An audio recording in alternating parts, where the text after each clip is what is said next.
Hola amigos de FanPolitic, hoy día tenemos un nuevo video de política internacional y esta vez, otra vez sobre el tema entre Venezuela y Guyana.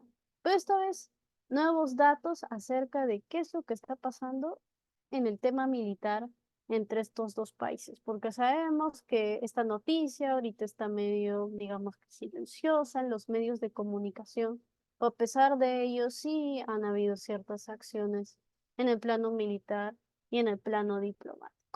Antes de pasar con estas, lo que es necesario es hacer una revisión de lo que ha pasado, especialmente en la parte jurídica y en la parte diplomática. Entonces, pongámonos en contexto. Pues el 3 de diciembre, como ustedes recordarán, Venezuela celebró un referéndum donde consultaba a su ciudadanía sobre cuestiones de la región del Esequibo, que es un territorio en controversia con Guyana desde mediados del siglo XIX.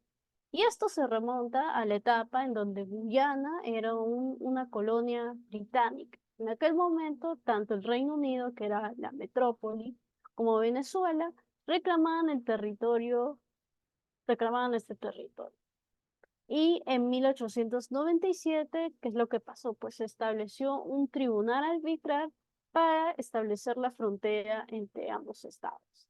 En el laudo que se dictó en 1899, lo que hizo el tribunal es conceder la totalidad de la desembocadura del río Orinoco y las tierras a ambos lados a Venezuela. Y el Reino Unido, es decir, la Guyana Británica, la tierra al este que se extiende hasta el río Esequibo. Recordemos que Guyana era una colonia británica, como les digo, y se llamaba Guyana Británica. Finalizado esto, pues se instaló una comisión para la demarcación y el establecimiento de las coordenadas. Pero en 1962, Venezuela informó al secretario general de las Naciones Unidas que consideraba que existía una controversia entre ella y el Reino Unido por la demarcación de la frontera entre Venezuela y la Guyana Británica. Reino Unido, por su parte, lo que dijo es que esa controversia ya había sido resuelta desde el laudo de 1899. Entonces hubieron intentos para resolver el asunto y Reino Unido, Venezuela y Guyana Británica, a través de sus representantes, pues firmaron el conocido Acuerdo de Ginebra de 1966. Y en este, las partes se comprometieron a buscar una solución pacífica. Meses después del acuerdo, lo que pasó es que Guyana se independizó y pasó a ser una parte del acuerdo porque ya no era una colonia. Entonces, luego de esto, ya en pleno siglo XXI, pues, en pleno siglo XXI, bueno, como mencionamos en el anterior video, que en el año 2015 se descubrieron decenas de yacimientos de petróleo en las áreas costeras de la zona en controversia, pero también hubo un proceso judicial, porque los intentos por resolver esta controversia fracasaron. Entonces, en 2018, lo que Guyana hizo fue solicitar a la Corte Internacional de Justicia, que es el órgano jurídico de las Naciones Unidas, iniciar un procedimiento contra Venezuela, de la cual la Corte se declaró competente. Y en octubre de 2023, ya debido a la inminencia del referéndum, porque Venezuela anunció que haría uno, Guyana lo que hizo fue presentar una solicitud de indicación de medidas provisionales ante la CIJ. Entonces, lo que argumentó Guyana fue que solicitó una orden para detener el referéndum y en particular sobre las preguntas 1, 3 y 5 del referéndum, que ya les explicaré sobre qué trataba. Entonces, el 1 de diciembre del año pasado, la CIJ emitió su orden de indicación de medidas cautelares, que en la que dijo que no espera una decisión final en el caso, porque aún no hay una sentencia, aún no hay un fallo, que es una cosa totalmente distinta a una solicitud de medidas, a una indicación de medidas cautelares, que en espera una decisión final en el caso, Venezuela se debe abstener de tomar cualquier acción que modifique la situación que actualmente prevalece en el territorio en disputa y que ambas partes se deben abstener de cualquier acción que pueda agravar o ampliar la controversia ante la Corte. Y entonces eso fue básicamente lo que ordenó la Corte en su indicación de medidas provisionales, no hizo una referencia específica al proceso del referéndum como tal. ¿Pero qué contenía este referéndum? Pues 5 preguntas. Una referida al rechazo al laudo de 1899, la segunda de apoyo al Acuerdo de Ginebra, la tercera de no reconocimiento a la jurisdicción de la Corte Internacional de Justicia, por supuesto, para resolver la controversia habitual, la cuarta sobre la oposición a la pretensión de Guyana de disponer unilateralmente de un mar, y la quinta, la creación de un nuevo estado que sería la Guyana Esequiba. Y luego de esto, pues, porque el referéndum sí se realizó y sobre todo esta quinta pregunta tuvo más del 90% de los votos, según datos del gobierno, claramente. Hubieron intentos diplomáticos de solucionar la controversia. Y en este marco es que se acordaron una declaración conjunta por el diálogo entre Guyana y Venezuela, que es más conocido como el Acuerdo de Darjeeling. El Acuerdo de Darjeeling fue establecido en el marco de una jornada de diálogo entre Nicolás Maduro y Irfán Ali, que son los presidentes de Venezuela y Guyana respectivamente. ¿Y qué es lo que decidieron ellos? Pues el 14 de diciembre del 2023, en resumen, lo que acordaron, bueno, lo que acordaron en su declaración conjunta es que Guyana y Venezuela, directo o indirectamente, no se amenazarían ni utilizarían la fuerza mutuamente en ninguna circunstancia, que cualquier controversia entre los dos estados se resolverá de conformidad con el derecho internacional, incluido el Acuerdo de Ginebra del 1966 que mencioné anteriormente, que estaban en búsqueda de la buena vecindad, acordaron continuar el diálogo, han tomado nota de la afirmación de Guyana que está comprometida con el proceso ante la Corte Internacional de Justicia, que ambos estados se abstendrán de palabra o hecho de intensificar cualquier conflicto o desacuerdo. Acordaron establecer una comisión conjunta de ministros de Relaciones Exteriores y técnicos para tratar los asuntos, y también ambos estados acordaron que el primer ministro Ralph González, el primer ministro que es el presidente pro tempore de la CELAC, como el presidente de Brasil y el primer ministro Roosevelt Skerry, seguirán ocupándose del asunto como interlocutores, y que ambos estados se reunirían nuevamente en Brasil en los próximos 3 meses o en otro momento acordado. Y esto sí pasó porque el 25 de enero los cancilleres de Venezuela y Guyana se reunieron en Brasilia bajo los buenos oficios del canciller de Brasil para instalar la comisión conjunta. Pero bueno, esto es lo que ha pasado en el ámbito diplomático y jurídico, porque como nosotros recordaremos, no existe, bueno, derecho internacional sin relaciones internacionales, y esta no es la excepción. Porque si bien esto ha pasado algo completamente distinto en el plano militar que mi compañero Benji les va a explicar a continuación. Muy bien, Lía. Sí, tú comentabas más o menos cómo es que se está desarrollando la situación a nivel diplomático, pero vemos cómo es que en cuanto al lado militar, ¿no? La situación va yendo por otro lado, ¿no?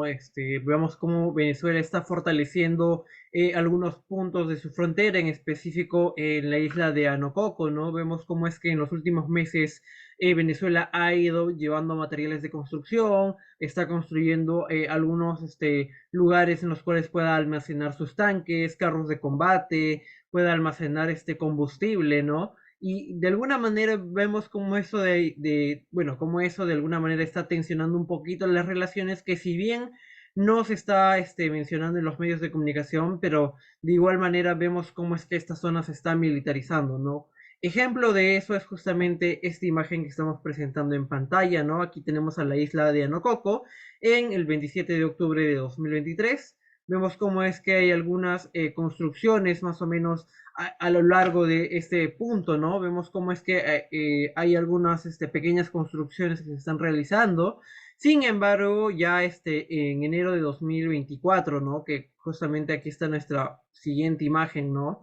Que es bueno, el 13 de enero de este año, vemos cómo es que el ejército venezolano, ¿no? Ha talado diversas zonas que antes eran zonas boscosas para quizás ir construyendo nuevos centros donde puedan almacenar equipo militar, puedan, ¿cómo se llama?, traer incluso a más tropas para que de esa manera puedan tener una mayor presencia, ¿no?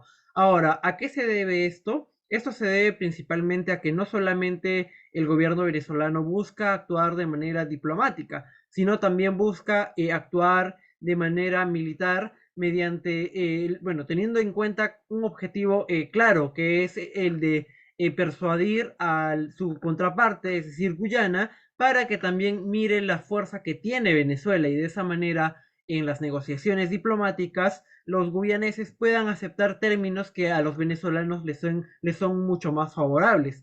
Teniendo en cuenta también una cuestión, ¿no? El cómo está compuesto el ejército venezolano, ¿no? Que tiene 150.000 tropas profesionales y 200.000 tropas que son parte de las milicias bolivarianas. Entonces vemos cómo es que por la parte venezolana hay alrededor de 350.000 efectivos, mientras que la contraparte, que es Guyana, apenas si tiene 1.500, bueno, 15.000 tropas, perdonen.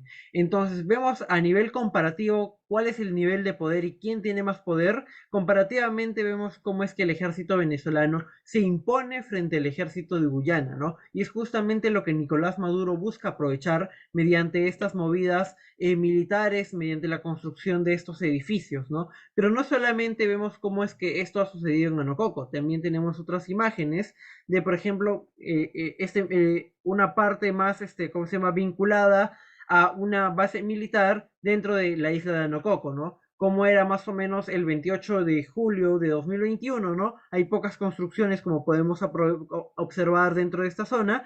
Sin embargo, ya para el 2024, ¿no? Justamente en la misma fecha de 13 de enero, vemos cómo es que hay nuevas áreas que han sido limpiadas por parte del ejército, probablemente, como hemos mencionado, para que se construyan nuevas zonas en las cuales se pueda almacenar el equipo militar, ¿no? Asimismo, también hay tanques de combustible, ¿no? Equipos, bueno, para que se pueda estacionar estos equipos y hay otras zonas que están sirviendo para que bueno, que las Fuerzas Armadas venezolanas puedan expandir su presencia, ¿no? Entonces vamos viendo cómo es que la presencia del ejército venezolano en esta zona fronteriza va siendo importante, ¿no? Y cómo es que buscan persuadir a los rivales, ¿no? Ahora, no es la única zona, sino también tenemos otras zonas que ya se ubican fuera de este territorio de las islas de Anococo. Por ejemplo, esta imagen de aquí que claramente hemos tenido un pequeñito problema. A ver, ahorita lo arreglamos. ¿Qué ha pasado? Ya, a ver. Aquí está, tenemos la imagen más o menos completa. Está muy bien. Aquí, bueno, podemos ver más o menos también cómo es que se ha creado una base aérea en la cual se puedan aterrizar no solamente los helicópteros venezolanos, ¿no? Aquí, por ejemplo, vemos un pequeño helicóptero de modelo Bell 206, pero también, por ejemplo, dentro de, bueno, según el Centro de Estudios Estratégicos Internacionales dice que no solamente sirve para helicópteros, ¿no? Sino también para que cierto tipo de naves puedan aterrizar en esta zona y de esa manera incluso se pueda llegar a hacer una incursión militar a la zona de Guyana en el peor de los casos, ¿no? Entonces vamos viendo cómo es que Venezuela está jugando no solamente con la perspectiva diplomática, sino también con la perspectiva militar. Ahora, por ejemplo, dentro de esta imagen vemos aquí estas pequeñas señales, ¿no? Bueno, esas pequeñas señales que simbolizan justamente bueno, la movilización de algunos vehículos militares por parte de los venezolanos. Entonces vamos viendo cómo es que la presencia venezolana ha ido aumentando, no solamente helicópteros, no solamente carros de combate, sino muy pronto podamos tener quizás tanques, aviones, ¿no? Defendiendo esta zona, o bueno, buscando la expansión, mejor dicho, y la recuperación de este territorio que históricamente le pertenecía a Venezuela, ¿no? Y bueno, finalmente también tenemos otra imagen que es en el puerto de Guiría, que justamente se encuentra muy cerca de los lugares donde ExxonMobil extrae combustible, ¿no? Extrae el petróleo de esta zona que bueno, por el momento le pertenece a Guyana, ¿no? Pero también vamos viendo cómo es que este puerto se va militarizando poco a poco, ¿no? Por ejemplo, aquí vamos tres lanchas modelo Pickup 3 de fabricación iraní, que pues tienen, bueno, que cuentan con misiles guiados, ¿no? Que tienen más o menos una autonomía de unos 50 kilómetros y que pueden derribar y destruir a barcos con tonelajes de entre 1200 toneladas hasta 1500 toneladas, lo que representa, por ejemplo, que fácilmente una de estas lanchas o estas lanchas en grupo podrían hundir el HMS Trent, ¿no? Que justamente era un buque de combate británico que había llegado a puertos guyaneses, ¿no? En el mes de diciembre, ¿no? Y que justamente generó tensiones no solamente entre Venezuela y Guyana, ¿no? Sino también entre Venezuela y Gran Bretaña, ¿no? Entonces vamos viendo cómo es que esta situación también está generando que Venezuela vaya reforzando diversos puntos, ¿no? No solamente algunos territorios fronterizos dentro de tierra, sino también territorios o bueno, zonas fronterizas con Guyana dentro de lo que viene a ser el espacio marítimo, ¿no? Y bueno, aquí también tenemos la presencia de un guardacostas venezolanos que también va implicando que la presencia venezolana vaya creciendo mucho más dentro de esta zona. Ahora, no solamente es lo único que se está haciendo dentro de este espacio, ¿no? Sino también se está mejorando los puertos para que de esa manera Venezuela pueda tener mejores capacidades, ¿no? Ahora, por ejemplo, bueno, si bien no se veían muy bien las lanchas, aquí por ejemplo tenemos una clara imagen de las lanchas, ¿no? De las que estamos hablando, PCAP 3. Bueno, ese es el 2, pero el 3 es muy similar a estas, incluso un poquito más grande, y cuenta con una mayor cantidad de misiles, ¿no? Entre 4 a 6 misiles, lo cual simboliza que son de suma peligrosidad para quizás buques más grandes, ¿no? Y ahora sí, lo llevamos a un punto más comparativo, vamos viendo cómo es que este tipo de naves mucho más pequeñas, por ejemplo, pueden destruir a buques mucho más grandes, ¿no? Un claro ejemplo se da dentro del mar Negro, ¿no? En el pleno conflicto entre Rusia y Ucrania, ¿no? Entonces vamos viendo cómo es que este tipo de elementos va siendo fundamental en los conflictos actuales, ¿no? Y pues no sería la excepción en un posible conflicto en el caso de Venezuela, ¿no? Y bueno, finalmente a esta isla de la que estábamos hablando, ¿no? A este puerto de Guiría, lo defienden también los sistemas tierra-aire Buk M2E, que pues implican que puedan evitar quizás posibles ataques aéreos a esta zona, ¿no? Y de esa manera defender toda esta zona de quizás posibles contrincantes, ¿no? Como por ejemplo podría ser el ejército americano o también el propio ejército británico, ¿no? Ahora vamos viendo cómo es que esto va a ir generando reacciones en los próximos días probablemente, no solamente de Estados Unidos, sino también de Gran Bretaña y otros países cercanos, ¿no? Como en el caso de Brasil, que también movilizó más tropas a la frontera que tiene con Venezuela y con Guyana, ¿no? Teniendo en cuenta justamente esta construcción de nuevas infraestructuras fronterizas, pero también teniendo en cuenta cómo es que Venezuela ha estado movilizando tropas, ¿no? No sé si tienes algo más que comentar, Lilia. Por mi parte, no tengo nada más que comentar, nada más que lo que dije, que si bien hay una parte jurídica y una parte diplomática, nunca debemos olvidar el lado de la política, porque ambos se unen en el análisis para hacerlo más completo. Y bueno, eso sería todo por mi parte. No sé si tendrías algo que añadir, Benny. Sí, claro, me gustaría añadir un punto, ¿no? Que es que si bien vemos cómo es que el tema militar se va fortaleciendo, ¿no? Dentro de la frontera, también depende mucho de cómo es que vaya a reaccionar la administración central del gobierno venezolano, es decir, Maduro y su cúpula, ¿no? Tengamos en cuenta cómo es que Maduro sostiene su poder, es en base a los militares, ¿no? Ahora, si bien Maduro está haciendo esfuerzos diplomáticos, probablemente, como dice el Centro de Estudios Estratégicos Internacionales, esta sea una estrategia para que de esa manera Maduro pueda presionar y negociar en mejores términos con Guyana, ¿no? Ahora, no sabemos si es que esto realmente va a ser efectivo o no, porque tengamos en cuenta que Guyana no está sola, tiene también importantes aliados como los Estados Unidos, de las cuales justamente ExxonMobil es parte, ¿no?